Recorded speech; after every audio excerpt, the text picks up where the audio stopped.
नमस्कार, मैं रवीश कुमार। भारत एक पेशाब प्रधान देश है।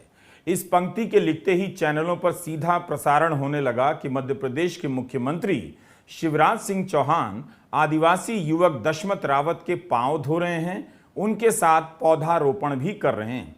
तब मैंने यह पंक्ति बदलकर भारत एक पांव पूजन प्रधान देश है लिख दिया। तय किया कि पहले पांव पूजन की बात हो जाए, फिर इसी वीडियो में आगे चलकर पेशाब की प्रधानता पर भी बात करेंगे। मुख्यमंत्री ने आदिवासी युवक दशमत रावत के पांव पूज लिए हैं, जिसके सर पर प्रवेश शुक्ला ने पेशाब कर दिया था। इसका मतलब है कि बीजेपी इस घटना के राजनीतिक असर से बहुत चिंतित है। कहीं इस चक्कर में भाजपा विधायक केदारनाथ शुक्ला का टिकट न कट जाए। मगर जब तक विधायक केदारनाथ शुक्ला पर जमीन हड़पने के कथित आरोपों की जांच का ऐलान नहीं होता और कार्रवाई नहीं होती, तब तक माना जाना चाहिए कि केदारनाथ शुक्ला के पांव काफी मजबूत हैं। प्रवेश शुक्ला की तरह पिछले साल शंकर मिश्रा ने एयर इंडिया के बिजनेस क्लास में एक महिला के ऊपर पेशाब कर दिया। तब शंकर मिश्रा ने कहा कि महिला ने खुद से अपने ऊपर पेशाब कर लिया है। प्रवेश शुक्ला पर कार्रवाई होने के बाद भी केदारनाथ शुक्ला कहे जा रहे हैं कि यह कांग्रेस की साजिश है। राज्य में सरकार बीजेपी की और साजिश कांग्रेस कर रही है। प्रवेश शुक्ला क्या कांग्रेस के कहने पर पेशाब कर रहा था? बेतुकी बातों की भी एक सीमा होती है। हम इस टॉपिक पर आएंगे कि भारत कैसे एक पेशाब प्रधान देश बन गया है। पहले पांव पूजन की प्रधानता वाली इस संस्कृति की उदारता का सीधा प्रसारण देख लेते हैं। वैसे तो यह तमाम चैनलों पर चला ही होगा, मगर फिर भी मुख्यमंत्री ने पांव धोने का वीडियो भारी भरकम संवादों के साथ ट्वीट कर दिया। आप सभी देख सकते हैं कि जिस आदिवासी युवक के सर पर प्रवेश ने पेशाब किया, पुलिस ने वीडियो वायरल होने से पहले कोई कार्रवाई नहीं की। उस आदिवासी युवक के पांव मुख्यमंत्री धो रहे हैं और नई चादर उड़ा रहे हैं। मुख्यमंत्री ने ट्वीट में लिखा है कि यह वीडियो मैं आपके साथ इसलिए साझा कर रहा हूं कि सब समझ लें कि मध्य प्रदेश में शिवराज सिंह चौहान है तो जनता भगवान है। किसी के साथ भी अत्याचार बर्दाश्त नहीं किया जाएगा। राज्य के हर नागरिक का सम्मान मेरा सम्मान है। कांग्रेस ने इसे नाटक बताया है।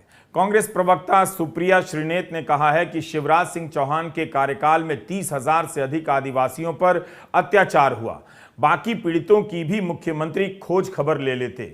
7 जुलाई और 5 जुलाई का अखबार आप देखिएगा। मध्य प्रदेश का आदिवासी युवक दशमत की तस्वीर 5 जुलाई के अखबारों में किस तरह से छापी गई है और 7 जुलाई के अखबार में किस तरह से छापी जाएगी, जिसमें मुख्यमंत्री दशमत के पांव धो रहे हैं। बहरहाल 5 जुलाई की रात बीजेपी विधायक दशमत रावत के घर भी गए और इस वीडियो में वे महिला को उसका हित समझा रहे हैं। इसी जगह पर जब पत्रकारों ने भाजपा विधायक केदारनाथ शुक्ला से पूछा कि प्रवेश शुक्ला उनका प्रतिनिधि है या नहीं, तो साफ जवाब देते नहीं बना।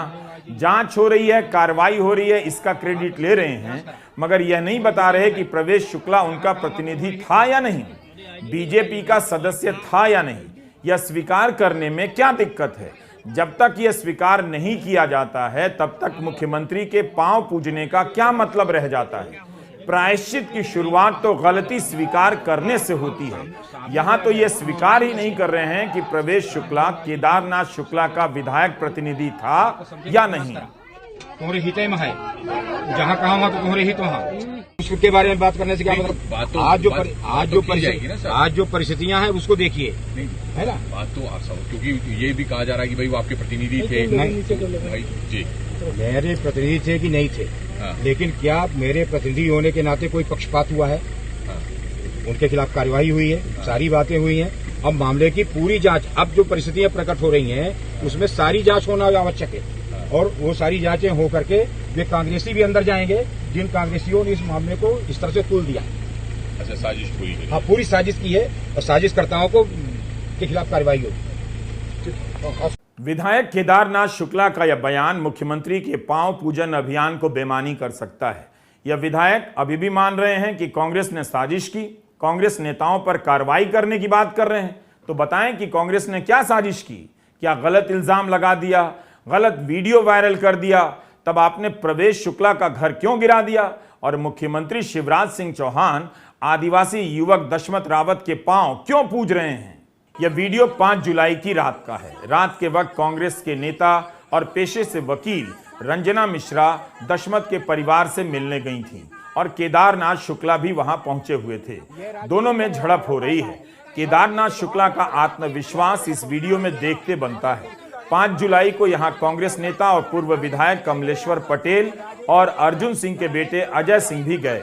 यह वीडियो बता रहा है कि राजनीति में सम्मान की कितनी कैटेगरी है। रंजना मिश्रा को विधायक जी कह रहे हैं कि तुम जाओ यहां से, हटो यहां से। शिवराज सिंह जी सोचते हैं कि आदिवासी समाज माफ कर देगा। आदिवासी समाज कभी नहीं माफ करेगा। कि वो परिचित हैं कि किस प्रकार की घटना है। ये तो एक घटना है, मैं तो कह रहा हूं ये 10% ऐसी घटनाएं सामने आती हैं। आदिवासी समाज देख कभी माफ नहीं करेगा। ये जितने भी पैर धुलवा लें, जितने भी कैमरा सामने लगवा दें, जिसकी आत्मा, जिसका मन साफ होता है वो ये कैमरा से नहीं करते। तो पांव प्रधान भारत की सियासी मजबूरियां आपने देख ली। अब आप हमारे साथ उस भारत को देखिए जो पेशाब प्रधान है। भारत एक पेशाब प्रधान देश है। वैसे तो इस देश में तरह तरह के प्रधानों की प्रधानता रही है, मगर पेशाब की प्रधानता का लेवल ही अलग है। प्रधानों में भी बहुत से प्रधान हो सकते हैं जिनकी प्रधानी पेशाब के आगे कमजोर पड़ जाती है। पुरुषों के पेशाब करने को रोकना आसान नहीं। कब्रिस्तान की दीवार पर यह चेतावनी लिखी है कि यहां पेशाब ना करें, और इस दीवार पर लिखा है कि यह मंदिर की दीवार है, यहां पेशाब ना करें। लोगों ने तो देवी देवताओं की तस्वीरें भी लगाकर देख ली, उनका नाम भी ले लिया, मगर पेशाब करने की आदत खत्म नहीं हो रही। पिछले साल एयर इंडिया के बिजनेस क्लास में शंकर मिश्रा नाम के एक यात्री ने महिला सहयात्री पर पेशाब कर दिया, जैसे प्रवेश शुक्ला ने आदिवासी युवक पर पेशाब कर दिया। इस वक्त भी जब आप यह वीडियो देख रहे हैं, भारत के अनगिनत पुरुष कहीं ना कहीं खुले में खड़े होकर पेशाब कर रहे होंगे। वे आपके रास्ते में आकर पेशाब कर सकते हैं, आपको ही उनके रास्ते से हटकर जाना पड़ेगा। हम आज के इस वीडियो में अपने देश में पेशाब की पुरुष प्रधानता पर बात करेंगे, लेकिन 2014 के एक मामले की तरफ आपका ध्यान दिलाना चाहता हूं। अप्रैल 2014 की खबर है। बाकायदा दिल्ली हाईकोर्ट की एक बेंच ने तो हाथ खड़े कर लिए कि हम मर्दों की पतलून की जिप पर ताला लगाने और चाबी घर पर छोड़ देने के आदेश नहीं दे सकते हैं, और इसके बिना यह प्रकोप रुकने वाला नहीं। एक याचिका दायर की गई थी कि जगह जगह पेशाब करने पर रोक लगे। कोर्ट ने हाथ खड़े कर लिए कि उनके बस की बात नहीं। कोर्ट घर से निकलने वाले मर्दों की पतलून की जिप पर ताला नहीं लगा सकता। यहां तक कि दीवारों पर देवी देवताओं की तस्वीरें लगाकर देख ली गईं, तब भी यह समस्या काबू में नहीं आई। यह जज साहिबान ने टिप्पणी की थी जो अखबारों में छपा था। कोर्ट को छोड़िए, हमने जब मीडिया रिपोर्ट को खंगाला तो ऐसी भी खबरें मिली कि केंद्र द्वारा राज्यों को सुझाव दिया गया है कि 200 से लेकर 5000 तक का जुर्माना लगना चाहिए। चेन्नई में खुले में पेशाब करने का जुर्माना 50 रुपया मिला। कर्नाटका में 2013 से कानून है कि 100 रुपया जुर्माना होगा, लेकिन सितंबर 2016 की हिंदू की खबर है कि किसी से जुर्माना वसूल नहीं किया गया। अक्टूबर 2018 में अहमदाबाद में 9 मर्दों पर 100 रुपए का जुर्माना लगा था। ये सब खबरें छपी हुई मिली हैं। तभी हमने कहा कि भारत एक पेशाब प्रधान देश है। आप यहाँ के किसी भी शहर से गुजरिए, वहाँ की दीवारों पर इंकलाब जिंदाबाद के नारे कम मिलेंगे, पेशाब न करने की चेतावनियाँ ज़्यादा मिलेंगी। जहाँ चेतावनी लिखी होती है वह दीवार बिल्कुल सूखी नहीं लगती। यत्र तत्र पेशाब ना करें, ये नोटिस है। यह जनाब उसी दीवार पर पेशाब करते देखे जा सकते हैं जिस पर लिखा है यहाँ पेशाब करना मना है। कहीं भी और कभी भी पेशाब करना पुरुषों का नैसर्गिक अधिकार है, जिसके आगे तमाम तरह के संवैधानिक प्रावधान बेबस नजर आते हैं। इसका एक राष्ट्रवादी प्रावधान नजर आ सकता है। घरों में शौचालय बनाना पश्चिम के मकानों की शैली है। हर वो आदमी जो कहीं भी पेशाब करता है वो पश्चिम से भी लड़ता है, और लड़ते लड़ते उन राष्ट्रवादियों से जा मिलता है जो पश्चिम से हर बात में आज तक लड़ रहे हैं। इनका कोई ठिकाना नहीं है। खुले में पेशाब करने वाला राष्ट्रवादी पुरुष आकर नई सियासी थ्योरी ठेल देगा कि हम पश्चिम के शौचालय की मानसिकता का विरोध कर रहे हैं। भारत में पुरुषों को कहीं भी पेशाब करते देखेंगे तो लगेगा कि पेशाब करने वाले पुरुष पहले आए, शहर और शौचालय बाद में आए हैं। जब औद्योगिक क्रांति शुरू हो रही थी तब सरकारों के लिए पश्चिम में सैनिटेशन मुद्दा बनने लगा। फ्रांस में पैसा देकर शौचालय की शुरुआत हो गई थी। 1851 में लंदन में एक बड़ा मेला लगा, ग्रेट एग्जीबिशन। इसमें पब्लिक टॉयलेट बनाया गया। यह मुफ्त नहीं था। तब इस शौचालय का 8.25 लाख बार इस्तेमाल हुआ था और कमाई हुई थी 2441 पाउंड। इसी से प्रेरित होकर अमेरिका में सिक्का डालकर टॉयलेट जाने लगे लोग। 60 और 70 के दशक में अमेरिका में सार्वजनिक टॉयलेट को फ्री करने की मुहिम शुरू होती है। भारत में भी अलग अलग दौर में शौचालयों को लेकर आंदोलन हुए, लेकिन पेशाब करने के मामले में भारतीय पुरुषों का जवाब नहीं।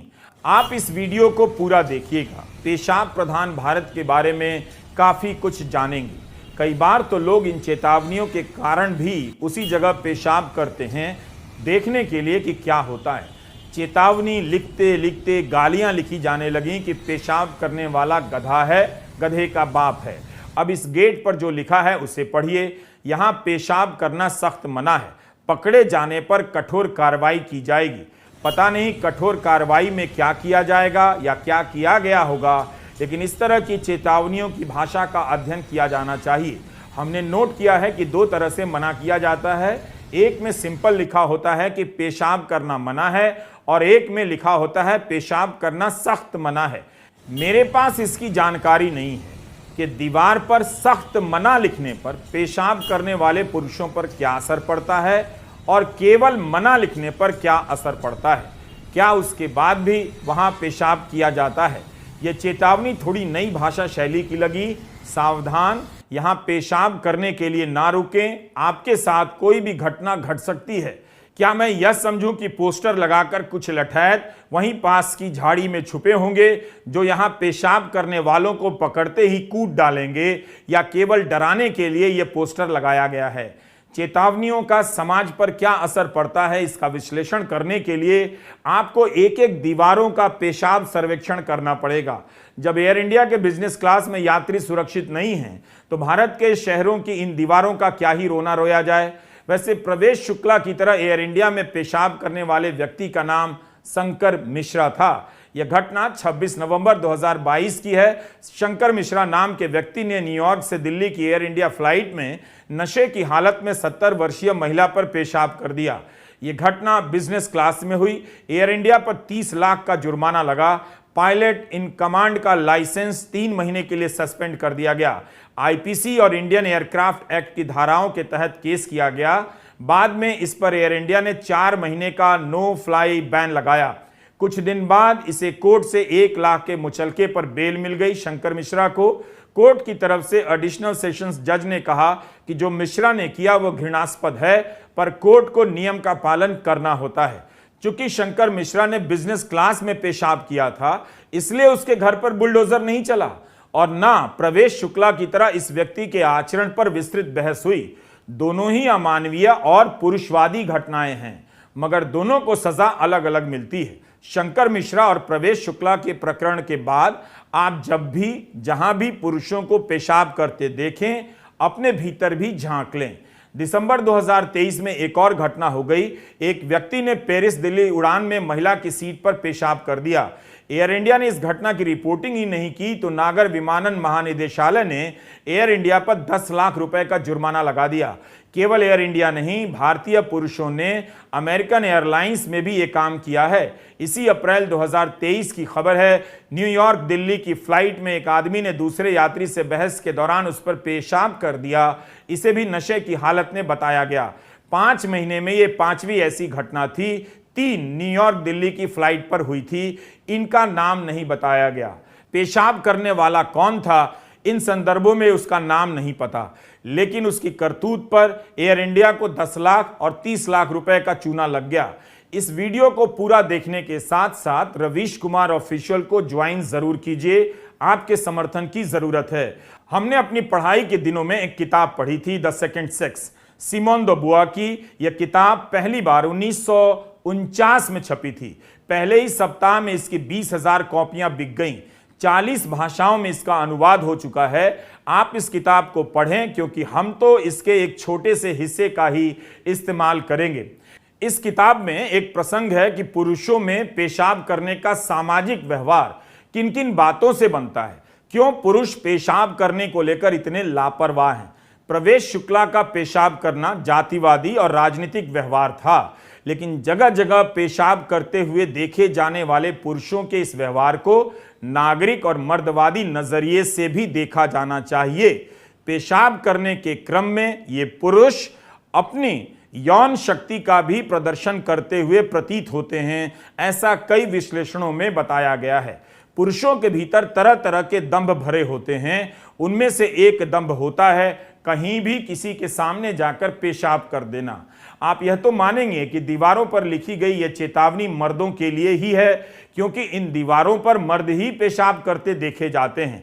इन चेतावनियों में भले ही पुरुषों को नाम लेकर संबोधित नहीं किया गया है, लेकिन अनुपस्थित रहकर भी वही उपस्थित हैं। सिमोन कहती हैं कि औरत पैदा नहीं होती, बनाई जाती है, तरह तरह की हिदायतों से कि कैसे बैठना है, कैसे उठना है और कैसे सोना है। उन्हें तमाम बंदिशों से बांधा जाता है। लड़कों को महान बताकर उनकी जिम्मेदारियों और काम को बढ़ा चढ़ाकर बताया जाता है कि वे कितने योग्य हैं, मेहनती हैं। लड़कों को अपने लड़का होने में गर्व करना सिखाया जाता है और इस क्रम में वे अपने शरीर, खासकर लिंग पर भी गर्व करने लग जाते हैं, जबकि लड़कियों को शरीर के कारण बात बात में शर्मिंदा किया जाता है। सिमोन ने जो लिखा है उसे ठीक से नोट कीजिए। वे कहती हैं कि लड़के के लिए पेशाब करना एक खेल है, वो उसके पुरुष होने का शक्ति प्रदर्शन है। लड़की के लिए ऐसा नहीं है, उसके लिए यह शर्मिंदगी का सबब हो जाता है। पेशाब करने के समय शरीर दिखता है, नीचे बैठना होता है।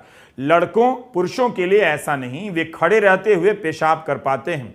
उनके लिए यही उनकी ताकत का पैमाना बनता है कि पेशाब करते समय उसका क्या वेग है। इस तरह पेशाब करना उनके पुरुष होने और अपने आप होने का एक पैमाना बन जाता है।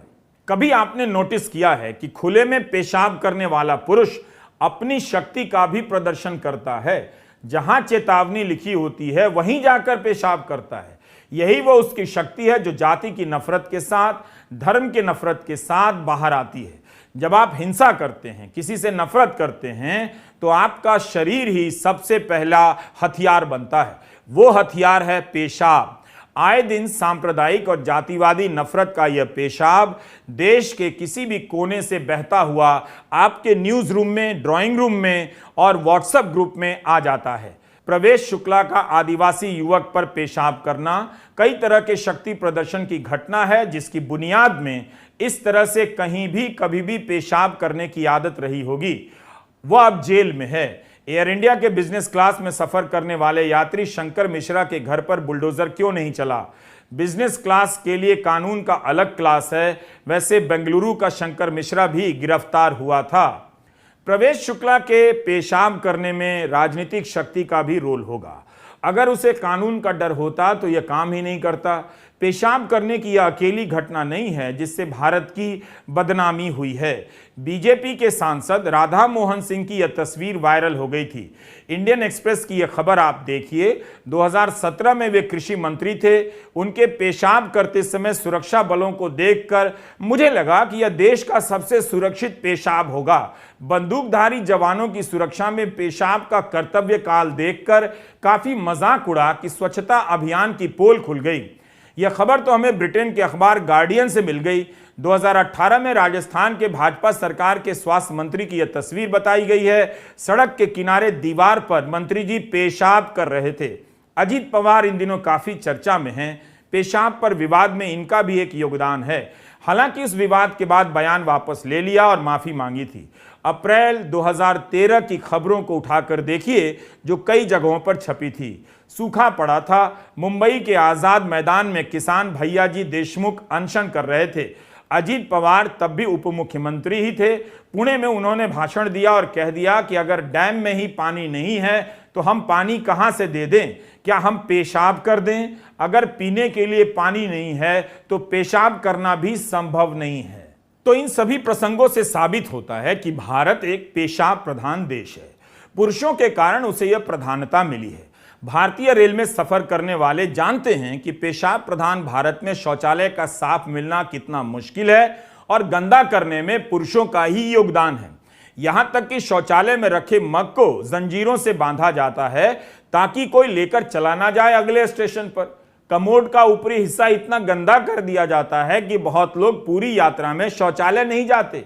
जगह जगह निर्देश लिखे हुए हैं कि शौचालय का इस्तेमाल कैसे करें। तो हम उस पेशाब प्रधान भारत के नागरिक हैं जिसे खुले में पेशाब करने से रोकना मुश्किल हो गया है, और जब यह बंद शौचालय में पेशाब करने जाता है तो उससे सफाई की उम्मीद असंभव हो चुकी है। इसी बीच चीजें बदल भी रही हैं। जमाने तक ढाबे में शौचालय नहीं होते भी थे तो गंदा होता था, लेकिन अब आप देखेंगे कि तमाम ढाबों में शौचालयों की सुविधाएं बेहतर होने लगी हैं।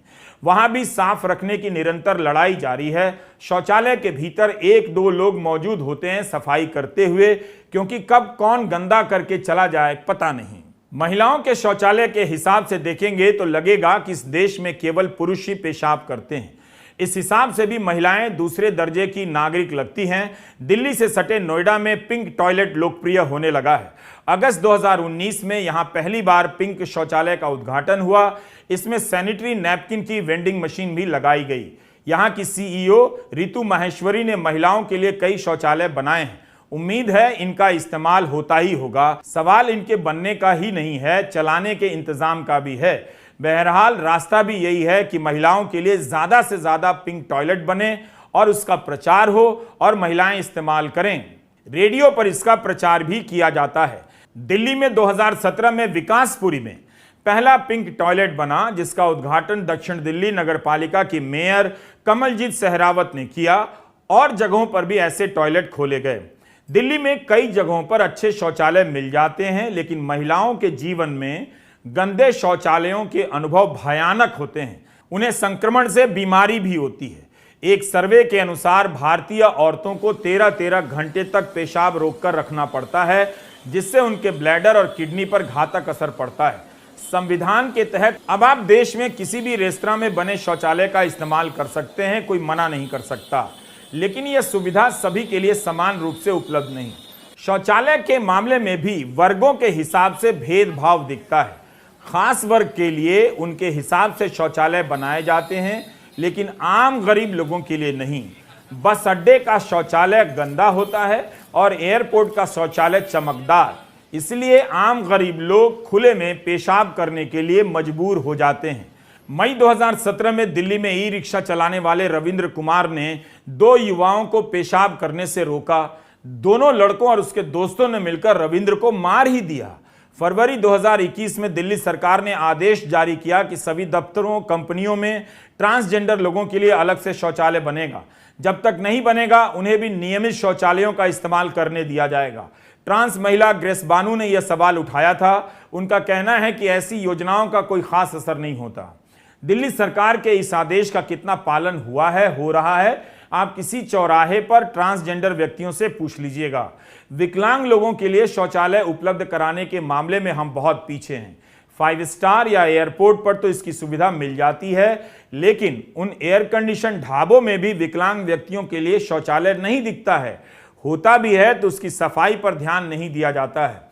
याद रखना चाहिए कि केवल एयरपोर्ट पर शौचालय की सुविधा दे देने से इसकी जरूरत पूरी नहीं होती। वो तो आप इसलिए भी करते हैं ताकि दुनिया भर से आने वाले लोगों के सामने आपकी नाक ना कटे। इसी साल अप्रैल में सुप्रीम कोर्ट में 9 जेंडर न्यूट्रल शौचालय बनाए गए ताकि LGBTQ वकीलों के लिए भी सुप्रीम कोर्ट एक सुरक्षित जगह बन सके, जिसका इस्तेमाल वे भी बराबरी से करें। नई संसद में LGBTQ के लिए शौचालय बना है या नहीं, इसकी जानकारी मुझे नहीं। कम से कम नई संसद का जो प्रचार वीडियो दिखाया गया था उसमें इसका जिक्र नहीं दिखा। हाउसिंग सोसाइटी के राष्ट्रवादी अंकिलों से पूछिएगा, उनकी सोसाइटी में हर दिन जो लोग काम करने के लिए आते हैं, होम डिलीवरी वाले, मजदूर, वाहन चालक, क्या उनके लिए वहां शौचालय है? खाना बनाने और घर की सफाई करने वाली महिलाओं के लिए शौचालय क्यों नहीं है? अंकिलों और आंटियों को यह सवाल उठाना चाहिए। दिल्ली के कई कॉलेजों के छात्रों और छात्राओं का भी कहना है कि शौचालय बहुत गंदे होते हैं। कायदे से गंदे शौचालयों की तस्वीरें वायरल कर देनी चाहिए। कॉलेज के बाहर ही पोस्टर लगा देना चाहिए कि यही वो महान कॉलेज है जिसकी रैंकिंग तो ब्ला ब्ला है, मगर इसके भीतर का टॉयलेट इतना गंदा है। हम भारतीय गंदे टॉयलेट को आसानी से स्वीकार कर लेते हैं और कहीं भी पेशाब कर गंदा कर देते हैं। जैसा हमारा व्यवहार है वैसा ही स्टेट का बर्ताव है। बेल्जियम की राजधानी ब्रसेल्स में लोग पेशाब करते हुए एक बच्चे की मूर्ति को हैरत से देखने जाते हैं और वहां खड़े होकर हंसी ठहाके लगाते हैं। देखने वालों में महिलाएं होती हैं, पुरुष भी और बच्चे भी। कहा जाता है कि यह 400-500 साल पुरानी मूर्ति की प्रतिमूर्ति है। इससे जुड़े नाना प्रकार के किस्से हैं। हम इसका जिक्र इसलिए कर रहे हैं कि क्या इस मूर्ति को अलग तरीके से देखा जा सकता है? क्या हम इस तरह से देख सकते हैं कि एक बच्चे का पेशाब करना समाज में कितना स्वीकृत है? यही मूर्ति किसी बच्ची की होती तो क्या वहां इतनी भीड़ होती, लोगों का व्यवहार कैसा होता? वैसे बेल्जियम में बच्ची की भी ऐसी मूर्ति है, मगर वो इतनी लोकप्रिय नहीं और ना दुकानों में उसकी मूर्ति बिकती है। इतना जरूर है कि यहाँ की दीवारों पर पेशाब करने की चेतावनी नहीं दिखी और ना लोग गली गली में बाहर पेशाब करते दिखे। मगर यह भी मत समझिएगा कि पश्चिम के देशों में सड़कों पर कोई पेशाब नहीं करता है। हाँ, जरूर भारत की तुलना में वहां संख्या कम हो सकती है।